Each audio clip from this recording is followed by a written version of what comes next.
What's going on, guys? This is Kosmon Black, and the title of this video is called Who is God? Now, I want to make this clear. God and the Creator are not the same. So many people, especially those who have co-signed into a religion, get God confused with the Creator, or the Creator confused with God. The Creator, Jehovah, is the omnipresent spirit that is all and within all things, both living and non-living. God is nothing more than a high-ranked angel with the title of God, who was once mortal, either on this planet or another planetary body.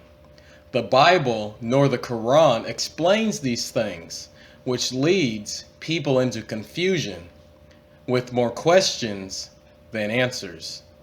Now, as we on earth have an earthly government, the same systems apply in heaven, as stated in the Book of Divinity, chapter 1, verses 4 through 6.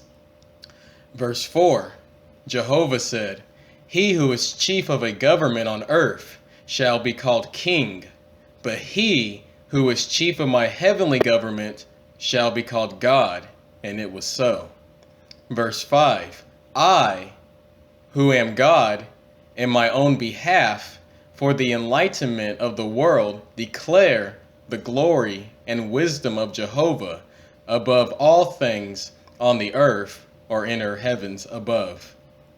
Verse 6, as Jehovah provided that no man could be a king forever, but must give way to a successor, even so in his heavens, he also provided for his gods and lords to have successors at certain periods of time.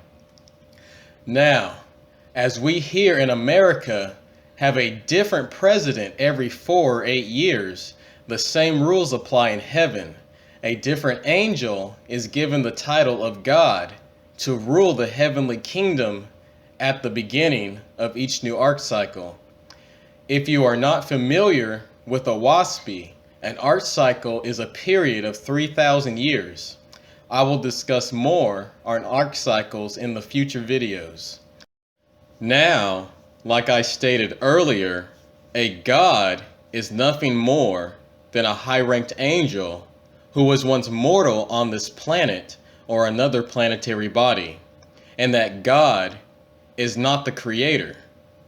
We can get an understanding of this in the Book of Discipline, chapter 1, verses 2, 3, 14, and 17.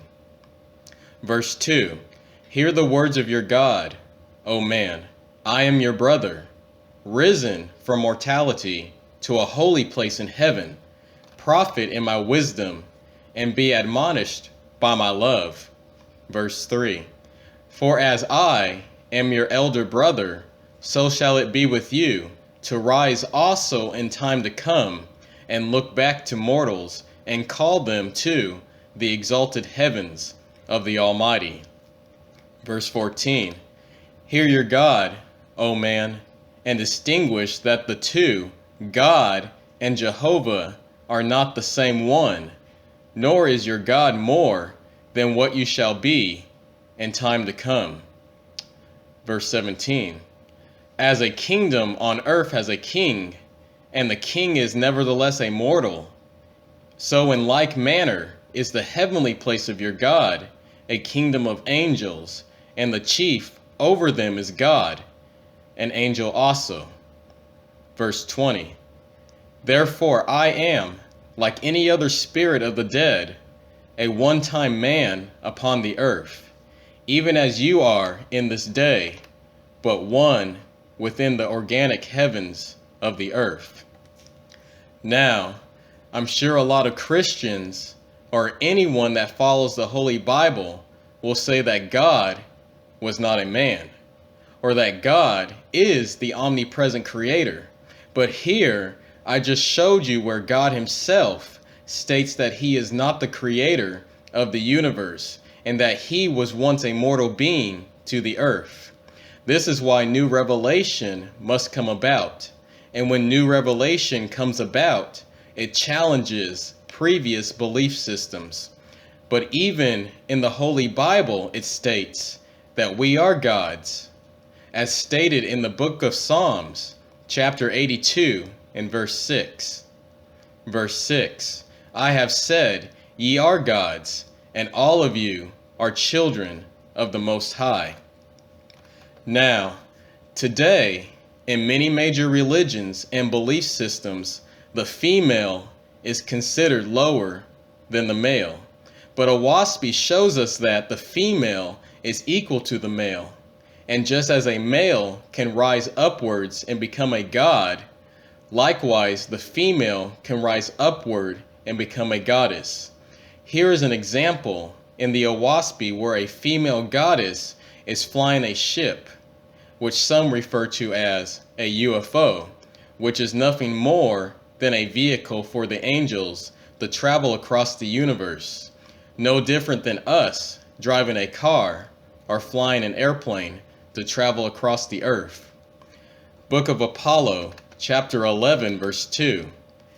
Verse 2, Semeiad was a small woman, dark and deep of love, most joyful of goddesses, and had long looked forward with joy to her pleasure of bringing so large of a ship to deliver 2 billion of Jehovah's brides and bridegrooms into Etherian worlds. So you see, the Creator gives us all a chance, regardless of gender or race, color or creed, to become gods or goddesses in his Etherian worlds. So with that, I'd like to say peace and love, faith and inner light.